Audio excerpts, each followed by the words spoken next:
Hi guys, welcome back to CTT Sports and Gaming. Your one-stop destination for sports and gaming update. So after a long time வந்து நம்ம ஒரு வீடியோல வந்து meet பண்ண போறோம். So அனைவருக்கும் வணக்கம். So இந்த வீடியோல நம்ம பத்தி பார்க்க போறோம் அப்படின்னா தமிழ் தலைவாசை பத்தி ஒரு சில அப்டேட்ஸ் தான் பார்க்க போறோம். அது மட்டும் இல்லாம மெயினா வந்து பிகேயோட அப்டேட் தான். So வாங்க ரொம்ப பேசாம நேரா வீடியோக்குள்ள போலாம். So இந்த சேனல்ல வந்து ஃபர்ஸ்ட் டைம் பாருங்க மறக்காம வந்து சப்ஸ்கிரைப் பண்ணி வச்சுக்கோங்க. நம்ம சேனல்ல வந்து ஸ்போர்ட்ஸ் மட்டும் இல்ல கேமிங் அப்படின்னு சொல்லிட்டு எல்லாமே வந்து நம்ம வந்து கலந்து போறோம். So அது கிரிக்கெட்டா இருக்கட்டும், ஃபுட்பாலா இருக்கட்டும், கபடியா இருக்கட்டும். So எல்லா ஸ்போர்ட்ஸ் அதாவது இந்த ஸ்போர்ட்ஸ் பிளஸ் ஸ்போர்ட்ஸ் கேமிங் இருக்குது எல்லாமே வந்து நம்ம வந்து கவர் பண்ணுவோம். So மறக்காம வந்து சப்ஸ்கிரைப் பண்ணிக்கோங்க. வாங்க நேரா வீடியோக்குள்ள போலாம்.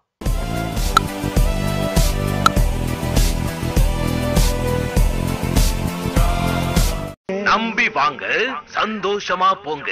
சோ ஃபர்ஸ்ட் விஷயம் என்ன அப்படின்னு பாத்தீங்கன்னா ஆல்ரெடி எல்லாருமே வந்து தெரிஞ்சுக்கும் பிகேஎல் எப்ப ஆரம்பிக்க போகுது அப்படின்னா வந்து நம்மளுடைய ஆகஸ்ட் 29 பிகேஎல் ஆரம்பிக்க போகுதுன்னு சொல்லிட்டு டேட் கொடுத்துட்டாங்க. சோ இந்த பிகேஎல் வந்து இந்த வருஷம் எந்தெந்த ஸ்டேட்ஸ்ல நடக்க போகுது அப்படின்னு சொல்லிட்டு எந்த ஒரு இன்ஃபர்மேஷன் நமக்கு இது வரைக்கும் கிடைக்கவே இல்லை. சோ நம்ம என்ன சொல்லியிருந்தோம்னா வந்து சென்னையில வச்சா கொஞ்சம் வந்து பெட்டரா இருக்கு. ஏன்னா லாஸ்ட் சீசன் வந்து சென்னையில வந்து மேட்சே இல்ல. சோ இந்த வாட்டியாவது வைக்கணும் அப்படின்ற மாதிரி நம்ம வந்து பேசியிருந்தோம். அண்ட் நமக்கு கிடைச்சிருக்க ஒரு இன்ஃபர்மேஷன் என்ன சொல்றாங்க அப்படின்னு பாத்தீங்கன்னா இந்த வருஷம் வந்து சென்னையில வந்து மேட்ச் நடக்க வாய்ப்பு இருக்கு. சோ மோஸ்ட் ப்ராபபிலி இந்த வாட்டியுமே வந்து கேரவன் மதம் நடத்த போறாங்க. சோ தான் வந்து ஒரு கிட்டத்தட்ட வந்து 4 சிட்டிஸ் வந்து சூஸ் பண்ணிருக்காங்க. சோ வைசாக், அதுக்கப்புறம் ஜெய்ப்பூர், நம்மளுடைய சென்னை மற்றும் இன்னொரு ஒரு டீம் சொல்லியிருந்தாங்க. இன்னொரு இடம்னா நியூ டெல்லி. ஓகே, மொத்தமா இந்த 4 இடம் தான். வைசாக், ஜெய்ப்பூர், நியூ டெல்லி மற்றும் சென்னை இந்த 4 இடம் தான் வந்து இப்போதைக்கு வந்துட்டு அன்அபிஷியலா வந்து சூஸ் பண்ணிருக்காங்க டு ஹோஸ்ட் பிகேஎல் அப்படின்ற மாதிரி சொல்லிருக்காங்க. சோ கிட்டத்தட்ட வந்து பாத்தீங்கன்னா எக்ஸாக்டா இன்னைக்கு டேட்ல இருந்து பார்த்தோம்னா ஒரு 1 மந்தா இருக்கு. சோ அதுக்குள்ள அவங்க வந்துட்டு எல்லாமே ஷார்ட் அவுட் பண்ணி அண்ட் ஷெட்யூல் எல்லாமே வந்து ரிலீஸ் பண்ணி அவங்க சோ மோஸ்ட் ப்ராபபிலி சென்னையில வந்துட்டு இந்த முறை வந்துட்டு பிகே இருக்க போகுது அப்படின்னு சொன்னாங்க. இந்த முறை 4 சிட்டி தான் யூஸ் பண்ண போறாங்க. அண்ட் பிளே ஆஃப்ஸ் எங்க நடக்க போகுது, அதுக்கப்புறம் வந்துட்டு நம்மளுடைய ஃபைனல்ஸ் எங்க நடக்க போகுதுன்னு சொல்லிட்டு இது வரைக்கும் எந்த ஒரு அனௌன்ஸ்மெண்ட் வரல. லாஸ்ட் சீசனுமே அது வந்து லேட்டா தான் வந்துட்டு ஃபைனல்ஸ் பண்ணாங்க. சோ இந்த வாட்டியுமே வந்து லேட்டா தான் ஃபைனல்ஸ் பண்ண போறாங்கன்னு நினைக்கிறேன். வைசாக்ல வந்துட்டு இப்பதான் வந்து ரொம்ப வருஷம் கழிச்சு ஓப்பனிங் இது நடத்த போறாங்க அப்படின்ற மாதிரி வந்துட்டு சொல்லியிருக்காங்க. சோ இப்போதைக்கு கிடைச்ச இன்ஃபர்மேஷன் இது நம்மளுடைய பிகேல பத்தி. ஓகே, அடுத்து நம்ம வந்து தமிழ் தலைவர்ஸ் பக்கம் வரும். சோ தமிழ் தலைவர்ஸ் பத்தி பாத்தீங்கன்னா வந்து இது ஒரு 1-2 வீக்ஸ் முன்னாடி நான் வந்து இதை பத்தி போஸ்ட் பண்ணணும். என்ன அப்படின்னு தமிழ் தலைவர்ஸ் வந்து நம்மளுடைய ஒரு லோக்கல் டோர்னமெண்ட் பிளே பண்றாங்க. சோ நிறைய பேருக்கு வந்து தமிழ் தலைவர்ஸ் பிகேல மட்டும் தான் பிளே பண்ணிட்டு இருக்காங்க அப்படின்னு சொல்லிட்டு நினைச்சிட்டு இருப்பீங்க. சோ அது உண்மை கிடையாது. தமிழ் தலைவர்ஸ் லோக்கல் டோர்னமெண்ட்ஸும் நிறைய பிளே பண்ணிட்டு இருக்காங்க. அதாவது வந்து இந்த வருஷம் மட்டும் இல்ல, இதுக்கு முன்னாடி நடந்த எல்லா வருஷமுமே வந்து நம்ம லோக்கல் டோர்னமெண்ட்ஸ் நிறைய பிளே பண்ணிட்டு தான் இருக்காங்க. நம்மளுடைய தமிழ் தலைவர்ஸ் டீம் வந்து ஏதாவது எப்படின்னா இப்போ ஒரு நம்ம தமிழ்நாட்டிலேயே வந்து ஒரு பெரிய லெவல்ல வந்து ஏதாவது ஒரு டோர்னமெண்ட் நடத்தும், அதாவது ஒரு பாரம்பரியம் மிக்க ஏதோ ஒரு ஃபேமஸ் டோர்னமெண்ட்ஸ் அந்த மாதிரி இருக்குல்ல, அந்த மாதிரி டோர்னமெண்ட்ஸ் எல்லாமே நம்மளுடைய தமிழ் தலைவர்ஸ் டீம் வந்து பார்ட்டிசிபேட் பண்ணிட்டு தான் இருக்காங்க. அண்ட் இந்த வருஷம் அந்த மாதிரி நம்மளுடைய தமிழ் தலைவர்ஸ் பார்ட்டிசிபேட் பண்ண டோர்னமெண்ட் தான் என்ன டோர்னமெண்ட் அப்படின்னு பாத்தீங்கன்னா ஜாலி ஃப்ரெண்ட்ஸ் கிளப் வந்து நடத்தினாங்க ஒரு கபடி டோர்னமெண்ட். எங்க நடந்துச்சு அப்படின்னு பாத்தீங்கன்னா தூத்துக்குடியில இருக்கக்கூடிய குளத்தூர்ல வந்து நடந்துச்சு தூத்துக்குடியில. சோ இந்த ஊர் வந்து பாத்தீங்கன்னா நம்மளுடைய அசிஸ்டன்ட் கோச் இருக்காருல்ல, அசிஸ்டன்ட் கோச் சுரேஷ்குமார் இருக்காருல்ல, அவரோட ஊர் தான். சோ அதனால அங்க நடந்த டோர்னமெண்ட் வந்து நம்மளுடைய தமிழ் தலைவர்ஸ் டீம் போனாங்க. அதுல தமிழ் தலைவர்ஸோட டீம் பெர்ஃபார்மன்ஸ் எப்படி இருந்துச்சு அப்படின்னு பார்த்தா வந்து இன்னும் கொஞ்சம் இன்டீரியல் அதுல வந்து பார்க்க போறோம். சோ தமிழ் தலைவர்ஸ் வந்து பாத்தீங்கன்னா யார் கூட பிளேஸ் ஆயிருந்தாங்கன்னா எஸ்ஆர்எம் கூட பிளேஸ் பண்ணாங்க, இன்னொரு டீம் கூட வந்து பிளேஸ் பண்ணாங்க. இன்னொரு டீமோட பேர் நான் வந்து மறந்துட்டேன். சோ மொத்தமா வந்து தமிழ் தலைவர்ஸ் இந்த குரூப்ல வந்து 3 டீம் தான் இருந்தாங்க. அந்த 3 டீம்ல இருந்து 2 டீம் வந்து நெக்ஸ்ட் லெவலுக்கு வந்து குவாலிஃபை ஆவாங்க, குவார்டர் ஃபைனல்ஸ் குவாலிஃபை ஆவாங்க அப்படின்னு சொல்லிருந்தாங்க. தமிழ் தலைவர்ஸ் வந்து முதல் போட்டியை வந்து அசால்ட்டா ஜெயிச்சிட்டாங்க. ரெண்டாவது போட்டி எஸ்ஆர்எம் யூனிவர்சிட்டி கூட எஸ்ஆர்எம் யூனிவர்சிட்டி அதாவது அடிச்சு துவம்சம் பண்ணாங்க இப்படிதான் சொல்லுவாங்க. தமிழ் தலைவர்ஸ் வந்துட்டு எந்திரிக்கே உள்ள செம்மையா வந்துட்டு போட்டு அடிச்சிட்டாங்க. அதாவது நம்ம லாஸ்ட் சீசன் பிகேல பார்த்தோம்ல, தமிழ் தலைவர்ஸ் வந்துட்டு நல்லா வந்துட்டு பெர்ஃபார்ம் பண்ணிட்டு இருப்பாங்க. ஆனா வந்துட்டு நல்லா அகைலா இருக்கக்கூடிய ஒரு ரைடர்ஸ் எல்லாம் வந்தாங்கன்னா கொஞ்சம் ஸ்ட்ரகிள் ஆவாங்க தெரியுமா. சோ சேம் திங் தான் வந்துட்டு சேம் பேட்டர்ன் தான் கண்டினியூ ஆச்சு எஸ்ஆர்எம் டீம் கூடயும். சோ முதல் வாட்டி வந்துட்டு எஸ்ஆர்எம் கூட வந்து தோத்துட்டாங்க. பட் ஒரு மேட்ச் ஜெயிச்சதுனா நம்ம வந்து நெக்ஸ்ட் லெவலுக்கு வந்து மூவ் ஆன் ஆயிட்டோம். தமிழ் தலைவர்ஸ் கூட வந்துட்டு அந்த ஃபர்ஸ்ட் மேட்ச் நம்ம ஜெயிச்சது யார் கூட பாத்தீங்கன்னா கற்பகம் யூனிவர்சிட்டி அப்படின்ற ஒரு காலேஜ் டீம் கூட தான் வந்து ஜெயிச்சிருந்தோம். சோ அடுத்து நம்ம வந்துட்டு குவார்டர் ஃபைனல்ஸ்ல யார் கூட பிளே பண்ணோம் அப்படின்னு வந்து பாத்தீங்கன்னா மதுரை கஸ்டம்ஸ் டீம் கூட தான் நம்மளுடைய குவார்டர் ஃபைனல்ஸ்ல பிளே பண்ணுவோம். மதுரை கஸ்டம்ஸ் டீம்ஸ்ல வந்து யார் இருந்தா அப்படின்னு நம்மளுடைய தமிழ் தலைவர்ஸ் முன்னாள் பிளேயர் ராம்குமார் மாயாண்டி பிளே பண்ணாங்க. அந்த மேட்ச்மே வந்து தமிழ் தலைவர்ஸ் வந்து ரொம்ப அருமையா வந்து வின் பண்ணோம். அண்ட் செமிஃபைனல்ஸ் யார் கூட பிளே பண்ணோம் அப்படின்னு பாத்தீங்கன்னா எஸ்ஏஐ சென்னை அப்படின்னு சாய் சென்னை அப்படின்னு ஒரு டீம் கூட தான் வந்து பிளே பண்ணோம். அண்ட் அந்த மேட்ச்மே வந்து நம்ம நல்லா டாமினேட் பண்ணி தான் வந்து நம்ம வந்து வின் பண்ணிதான். அண்ட் ஃபைனல்ஸ் யார் கூட வச்சு பாத்தீங்கன்னா திருப்பியும் வந்து நம்ம வந்து எஸ்ஆர்எம் யூனிவர்சிட்டி கூட தான் வந்துட்டு ஃபைனல்ஸ்ல வந்து மோத போறோம் வச்சு. சோ அதாவது பாத்துக்கலாம் தமிழ் தலைவர்ஸ் குரூப்லயே இருந்தாங்க எஸ்ஆர்எம் யூனிவர்சிட்டி.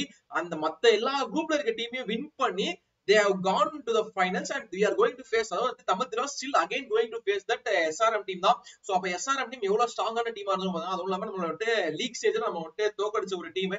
சோ திருப்பி நம்ம வந்து ஃபைனல்ஸ்க்கு வந்திருக்கோம் அப்படின்றப்போ வந்து கொஞ்சம் ஒரு எப்படி சொல்றது ஒரு வெறியோட தான் இருந்தாங்க அப்படிதான் சொல்லுவாங்க தமிழ் தலைவர்ஸ். அதை விட வந்து எஸ்ஆர்எம் டீம் ரொம்ப ரொம்ப வெறியா இருந்தாங்க, ரொம்ப அக்ரெசிவா வந்து பிளே பண்ணதான் தான். சோ எனக்கு ஒரே ஒரு பயம் என்ன தெரியுமா, நம்மளோட தமிழ் தலைவர்ஸ் பிளேஸ் யாருமே இன்ஜுரி ஆயிடக்கூடாது. ஏன்னா வந்து செமிஃபைனல்ல யார் கூட பிளே பண்ணாங்கன்னா எஸ்ஆர்எம் யூனிவர்சிட்டி கட்டக்குடி அப்படின்னு ஒரு டீம் கூட வந்து பிளே பண்ணாங்க. அந்த கட்டக்குடியில சூப்பரா சம்மர் ரேட் ஒருத்தர் இருந்தாரு.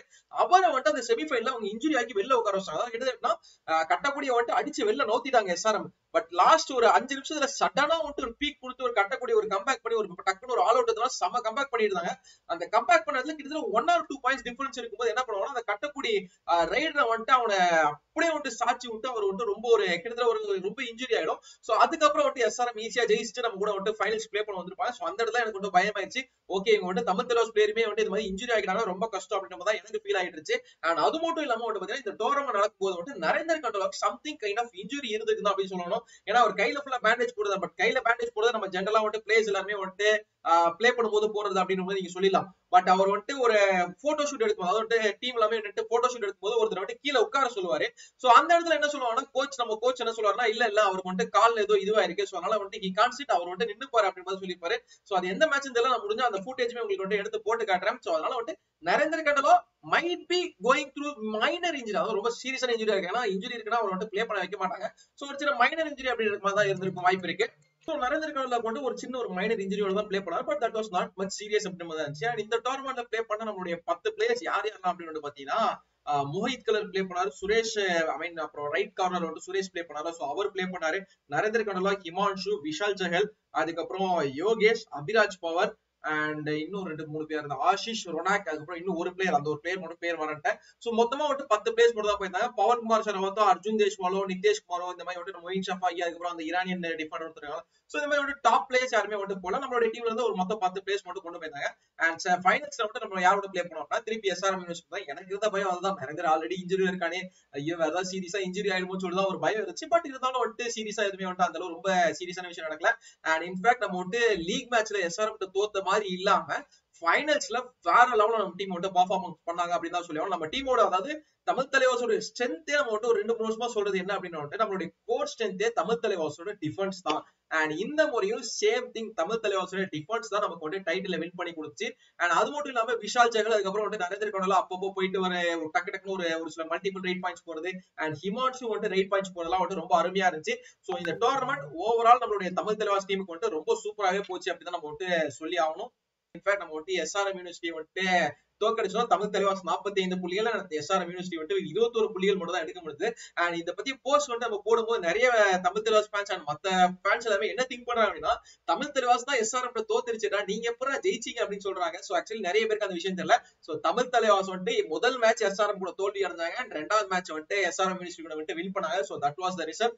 And Tamil Thalaivas is named as the champions for the 61st, அதாவது இந்த டோர்னமெண்ட் மொத்தம் 61வது 62வது டோர்னமெண்ட் அவங்க நடத்துறது. சோ இதை கண்டக்ட் பண்ணவங்க மட்டும் பாத்தீங்கன்னா ஜாலி ஃப்ரெண்ட்ஸ் கிளப், அவங்க தான் நடத்திருந்தாங்க. இது நடந்தது வந்து தூத்துக்குடி மாவட்டத்துல இருக்கக்கூடிய குளத்தூர்ல தான் நடந்துகிட்டு இருந்துச்சு.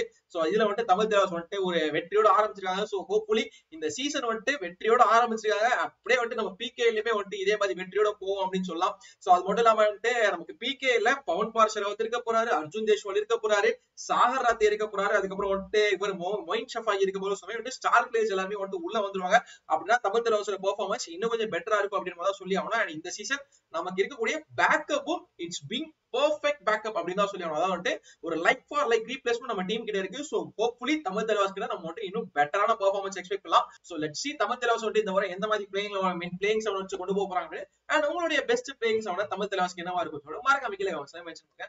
And இதே மாதிரி ஒரு ஆசமான வீடியோ சந்திக்கிறேன். And then tada bye bye, see you from CDD Sports and Gaming, your one stop destination for sports and gaming updates. See you next video guys. Bye.